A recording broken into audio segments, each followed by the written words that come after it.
you're making history. You are the first Black couple to win on the entire Bachelor franchise in nearly 2 decades. I think it's so important for I even think about my students or just past students who are watching, and it's a little uncomfortable at times when you think about, the romance in that part, but also not only seeing a Black love story, but seeing a healthy Black love story is something that's really not showcased. And so I think just being able to do that, being able to continue to, him and I are not necessarily these like have to be in the spotlight people, but also being able to still allow like the public and viewers to tune into our relationship through social media, through whatever we are doing, and to continue to see that representation and that Black love story grow, I think is incredibly important. Now, Michelle, you said that the entire Bachelor family has been so supportive of you from day one. And you mentioned at the top of this conversation that you had some conversations about things that were important to you. So can you kind of give us a glimpse of what those conversations were like in ensuring that your love story was told in a way that you were comfortable with? And especially, you stepped into this starring role at the time that the franchise was amid a controversy that was dealing with race. I think that it's really easy to shy away from hard conversations. And in my past relationships, there have been times where I wanted to have those conversations and those conversations hadn't gone well. And so as I was stepping into this role and thinking about what's important for me, what am I looking for in my person, it was the ability to have these tough conversations. And that's a great way to show and showcase that for the audience to see, to talk about these deep issues that are going around, which is George Floyd or, Black men's mental health and just all of these different things that, I have to think about, he has to think about, a lot of the cast has to think about, and not necessarily the audience have to think about. And I think that's the awesome thing. A part of this is that we were able to have those conversations, those deep conversations where these men were opening up, having, showing emotion. And I think back to my conversation with Olu, where he, was talking about his sisters and he started to cry, and he was so vulnerable in that way.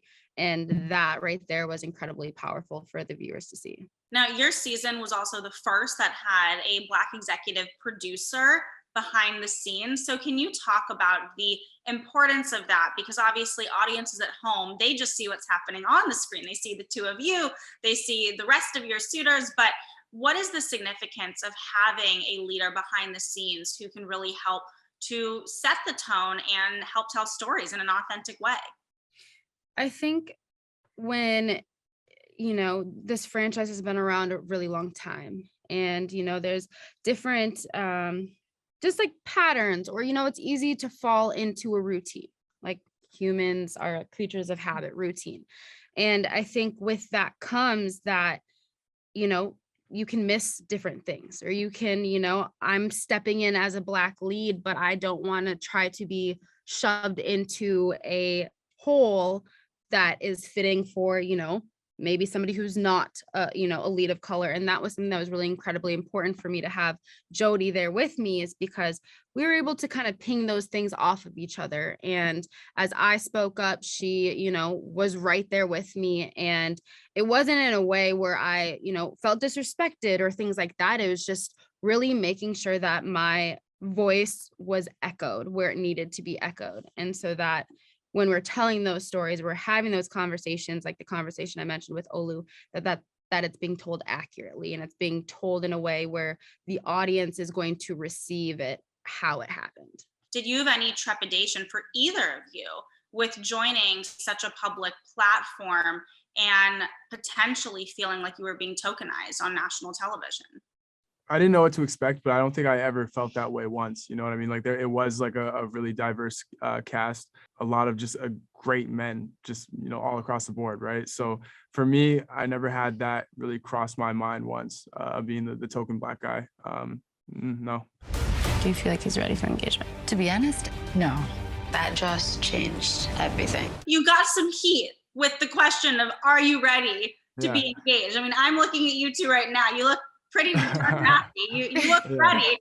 Did you think that feedback, or that negative feedback, I should say, did you think that was fair?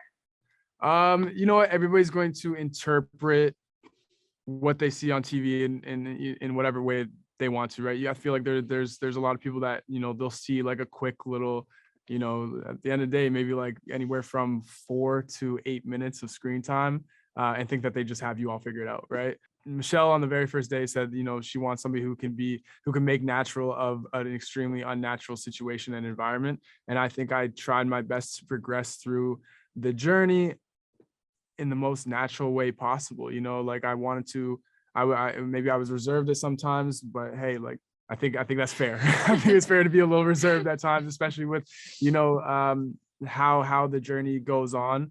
You know, maybe I'm not the best at expressing myself, but Michelle definitely, you know, ended up picking up exactly what I was trying to get out. You know, I think it was hard for me to really talk about feelings, emotions, exactly what I was feeling inside.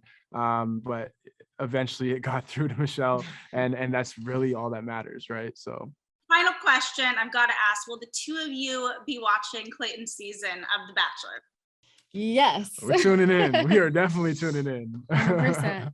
100%.